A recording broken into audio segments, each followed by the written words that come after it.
Adoatv, bringing good things to life.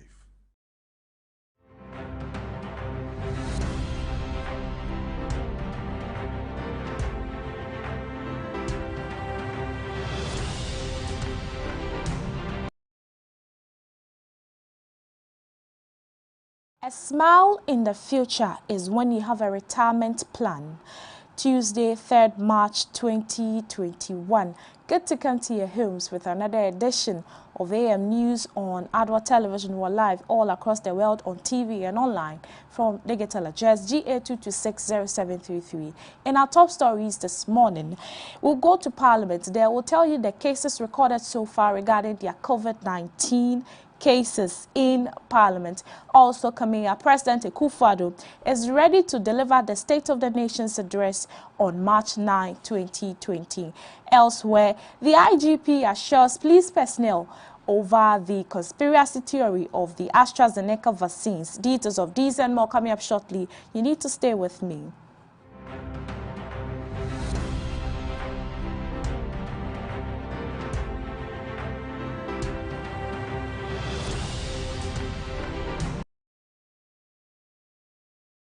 Again, let's take the details for the stories now. The Speaker of Parliament has disclosed that 12 members of Parliament and auxiliary staffs of Parliament have tested positive for COVID-19 following the retesting exercise that was undertaken ahead of the resumption of the House on Tuesday, March 2, 2021.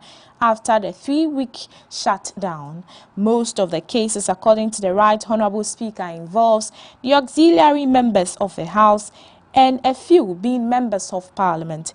He indicated that out of 550 persons comprising MPs and parliamentary staff who participated in the retesting exercise, 12 tested positive.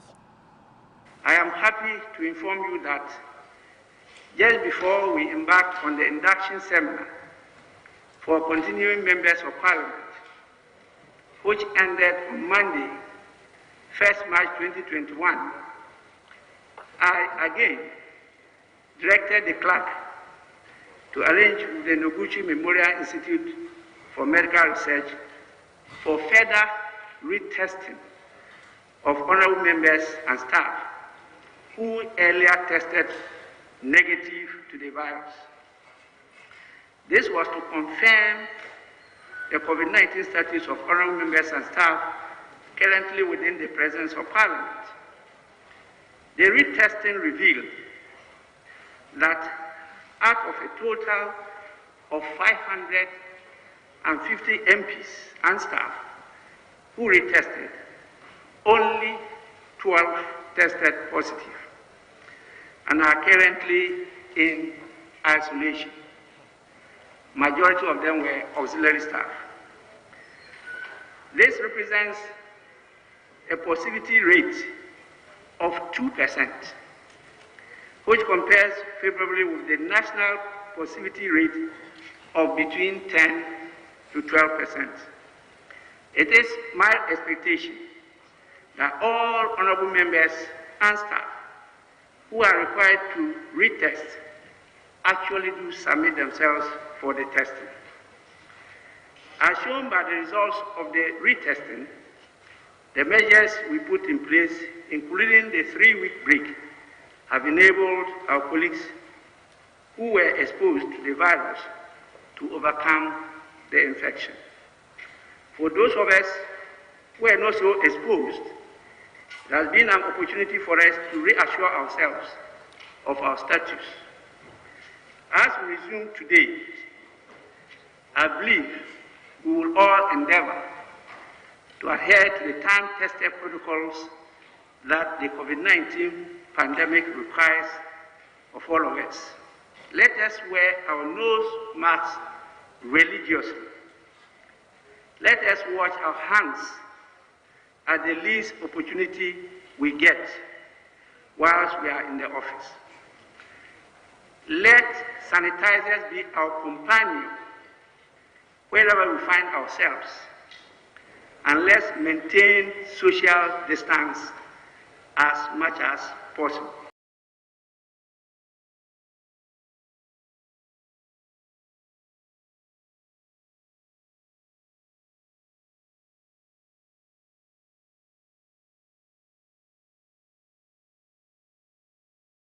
In Parliament, where the Speaker also announced that in accordance with Article 67, the President, His Excellency Nana Addo Dankwa Akufo-Addo, is ready to execute his constitutional mandate by delivering the House the address on the state of the nation.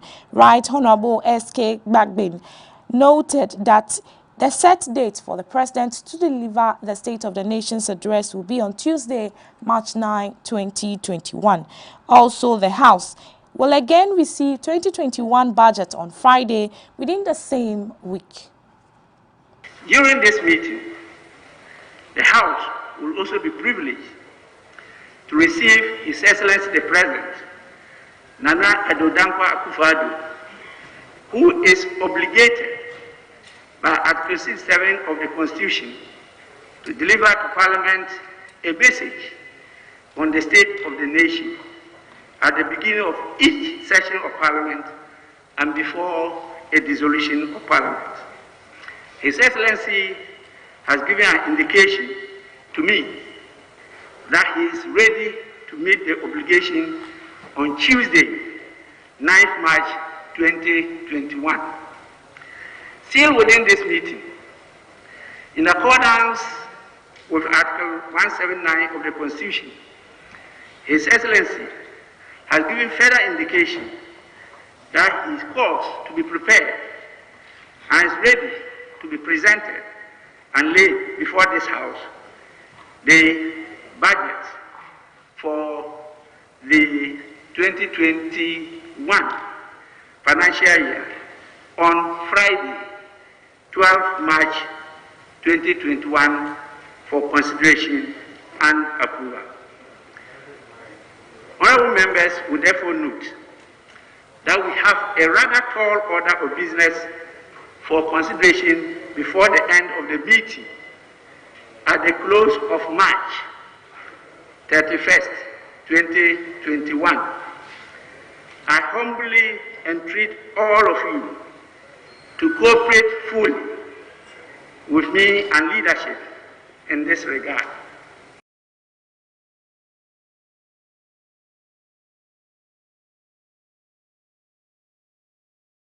Speaking in that report is Speaker of Parliament, Right Honorable S.K. Bagbin. That report was filed by our parliamentary correspondent, Mary Quartig. Let's stay away from Parliament and go to the Ghana Police Service, where the Inspector General of Police, Mr. James Opong, has urged senior police officers of the Ghana Police Service to express concerns over personnel. According to him, welfare of personnel must be paramount. He made this known at the launch of the 4-day course on mental health for police personnel following the recent suicide among personnel of the police service. Recent suicide of personnel are regrettable, he said. He urged participants to take the course serious and cooperate with resource persons. Ladies and gentlemen, the world is currently going through a globally agonizing era as a result of the COVID-19 pandemic. This, regrettably, is taking severe toll on economic, socio-political prospects and human resources. Many precious lives have been lost, and we are currently grappling with the devastating effects until we hope a remedy is found. As we go through the course, I urge all of you to adhere to the hygienic protocols in order to avoid infection and the spread of the virus. For those of you who are in line to take the vaccine, you should take it so you can protect yourself and all of us. Yesterday, you saw His Excellency the President, His Excellency the Vice President, their spouses, and our father, the Honorable Minister Designate for the Interior, and your IGP and some former members take the vaccine. I can assure you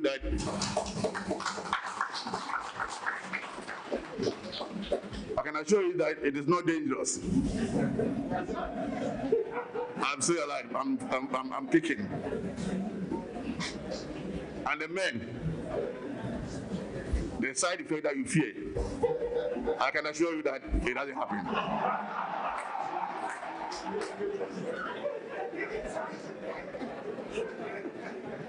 So please, you have to take it. At least I can see it as when polio and diphtheria and all those childhood diseases were emerging, and then there was a global effort to vaccinate children. Remember back in the village, you wake up around 5 a.m., then you see a big American vehicle, Dodge at that time, a bus, something like that, with all the equipment in it. And at that time, it wasn't a small needle that was used to prick you like we are doing now. They had a pump. Yes, a pump with a trigger. And you go down, he steps on the trigger, and the thing jabs you in a very sharply painful manner. But I can assure you that this is not like that. It's just a small needle that is used to prick you. Before you are aware, the thing has already. I remember my IDC, when they finished, they said, have you finished? Isaac Otu was at the lunch and he filed a report. In that report, speaking was the Inspector General of Police, Mr. James Opon. One issue that has caused a lot of controversies both on local and social media. We're talking about the statement President Akufo-Addo made last 4 years that Accra will be the cleanest city by the end of his tenure. Well, a visit to Glefe Township by Adoatv's news team revealed a dirty surrounding full of peeled fruits and plastic waste. The filthy scene is an overwhelming scene that is disturbing. Seems to increase day by day as residents of the town regularly dump refuse, all what's made by authorities to cap the spread of this particular situation. A tour by the news teams and Adoatv news reporters Albert Elikplim Ego and Tina Love reports on the scene. Of water, and as far as the eyes can see, there are sharks, ramshackle structures, scraps, pile of refuse, dead rats, and a dozen children chasing a worn-out football. The water is greenish with multicolored plastic litters, wood, and uncountable worms. Away from the nauseating stench from the greenish pool, a group of shirtless boys are busy at the beach digging a pit to throw in rubbish tied in plastic bags. Less than 50 meters away from the shore, there are dilapidated buildings whose owners have abandoned them to seek life prospects elsewhere. This is not a fable, but rather a real-life situation at Glefe, a waterlogged slum near Dansoman, one of the very cleanest cities in the Accra metropolis.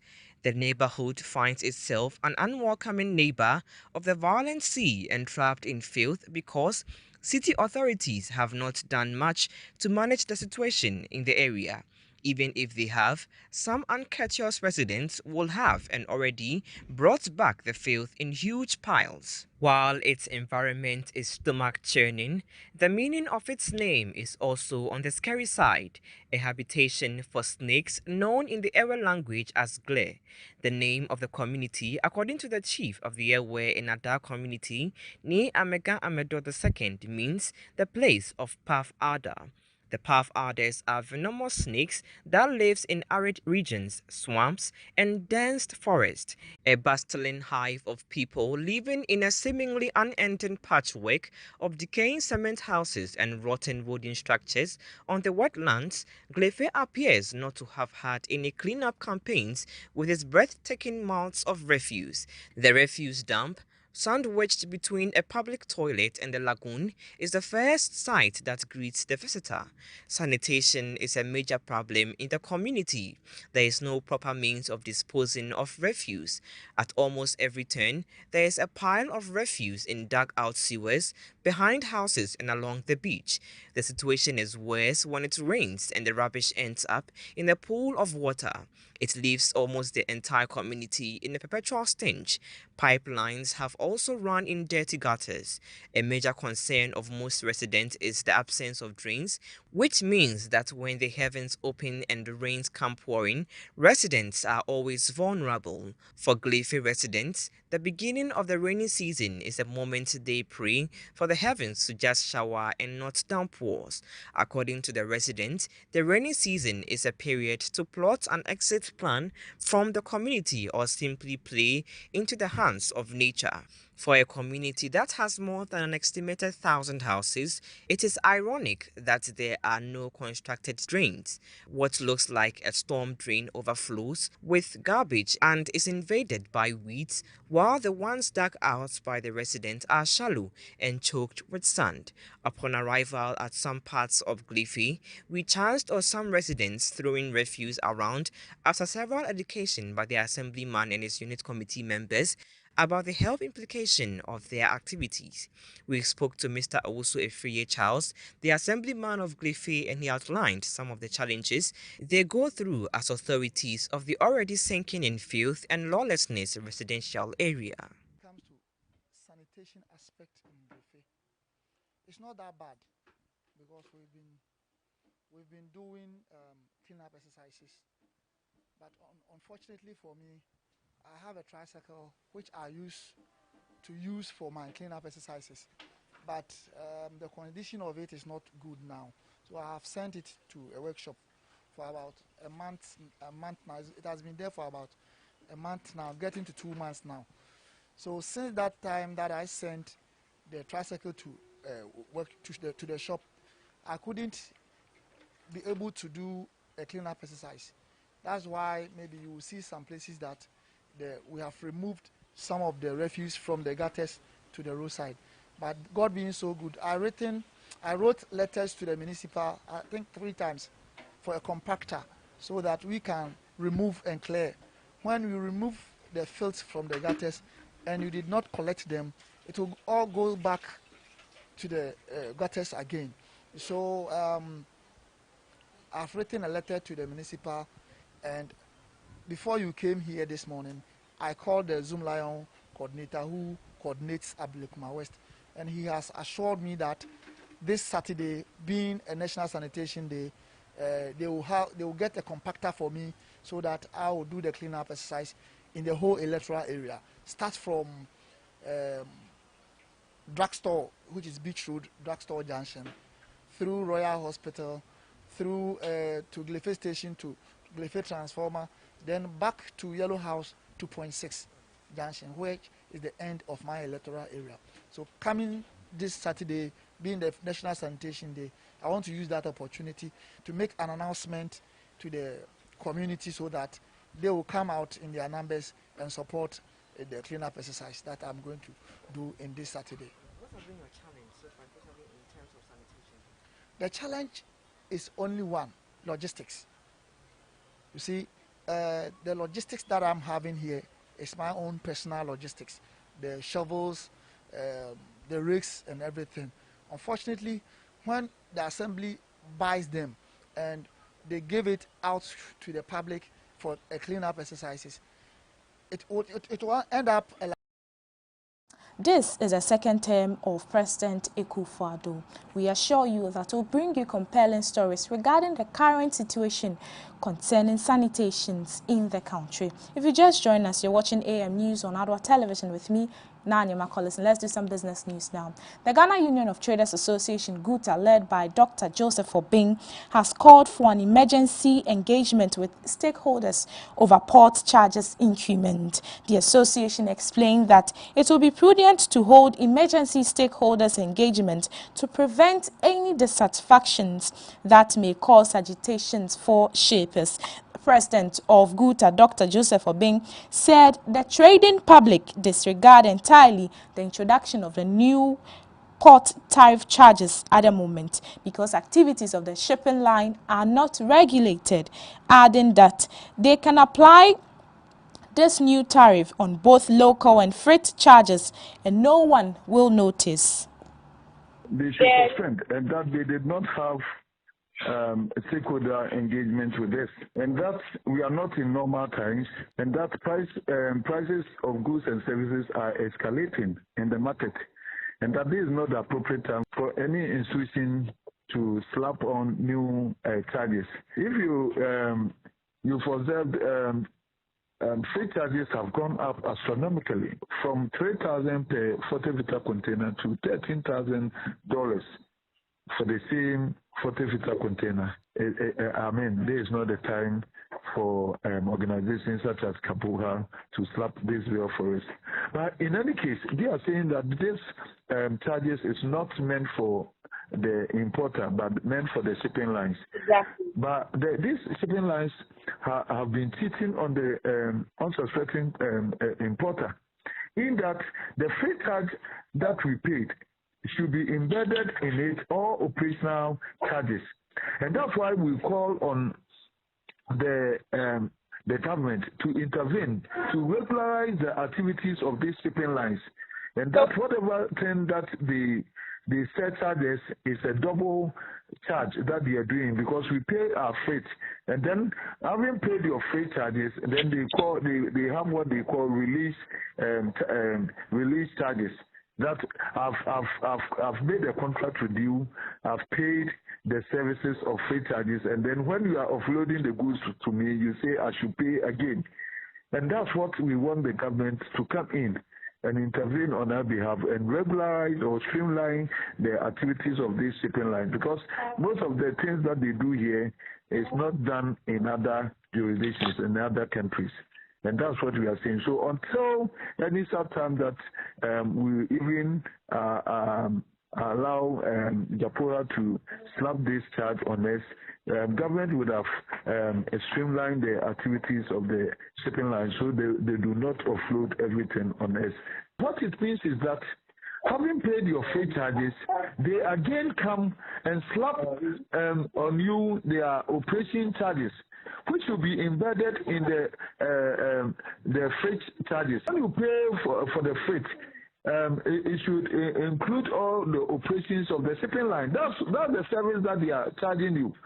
So how come that when they are even offloading the cargo to you, they say that to pay release charge? It's a stock thief. It's complete thievery. It's cheating. That we won't allow this to go. It's only Ghana here that they are doing this to us. And so for Kapua, we are saying that we are not in normal times, and that things, goods and services are going up in the market. Freight charges have gone up astronomically high, and then we will plead with them to exercise some restraint and meet with the stakeholders, whilst government also come in to streamline the activities of these shipping lines. Then we can understand whatever increment that they are doing. That was the voice of the president of GUTA, Dr. Joseph Obing. Let's stay away from business this morning and do some related entertainment stories. Some Ghanaians have shared their reasons for wearing made in Ghana prints and designs. According to some patrons, wearing duplicates their culture and makes them look unique and beautiful. However, they continue to urge Ghanaians to patronize made in Ghana clothes during and after the Heritage Month. Adoatv's entertainment desk took to the streets of Accra to interact with citizens on how often they wear African prints and their reasons for wearing African wear. Interestingly, here was what they had to say. Every week, I used to wear 3 times in a week, as Wednesday, Friday, and Saturday. And I think Sundays too, I used to wear when going to church. I like African wear, so made in Ghana is what I normally wear, especially the slippers. And then made in Ghana shoes. Yeah, I like it. Made in Ghana is good, and it's quality. The price too is okay. It's normal because due to the product they used to manufacture it might cost a little for other people, but I think the price is normal. So that everybody should involve him or herself to it, and then wear made in Ghana to improve and then maintain the quality of the product. Yeah, I do. Most of the times. How often do you wear it? Mostly when I'm going to church, or most of my church dresses are made in Ghana. Wearing made in Ghana clothes means you appreciate, or like you are proud of your country, you are proud of where you come from. So I'll urge everyone to keep on wearing their African wears. Like anything made in Ghana, just support your own. Okay, I wear African wear every Friday. Yeah, to celebrate my country and to show my country we have something better in our outfits, you know. And actually, Ghanaians and let me say other African countries look good in their colors and African prints. Yeah, that's why I wear African wear. I've been wearing this since last year because I like the way it has been made and, the colors, everything. Like, it's impressive and it shows how I love my country. African wear and the nation there, eh? See, Africa, Ghana, Ntoma no dia, eh? Na, and vice versa, if you foreign in nearby there, I'm young, na, Use, and my sedanche, I was Africa, Ghana, Ntoma, if I say GTP, would have pumped to my papa and Eshawa, Ghana had the no idea, and it was meeting what dancers say, papa, auntie, be African way, and one idea, we say, be as a movie, or Mamra, so very fancy, the Juma, and let them be about Columbiano, which mean Casibia, and fancy you occasion be not Sibia, occasion be say wedding, and maybe when you be to say, a visa now, ya, and no ye, so best African way, to me there. Throughout the week, I bet me I say African will be a Saturday and a Sunday. A blame could be a celebration, be a visa.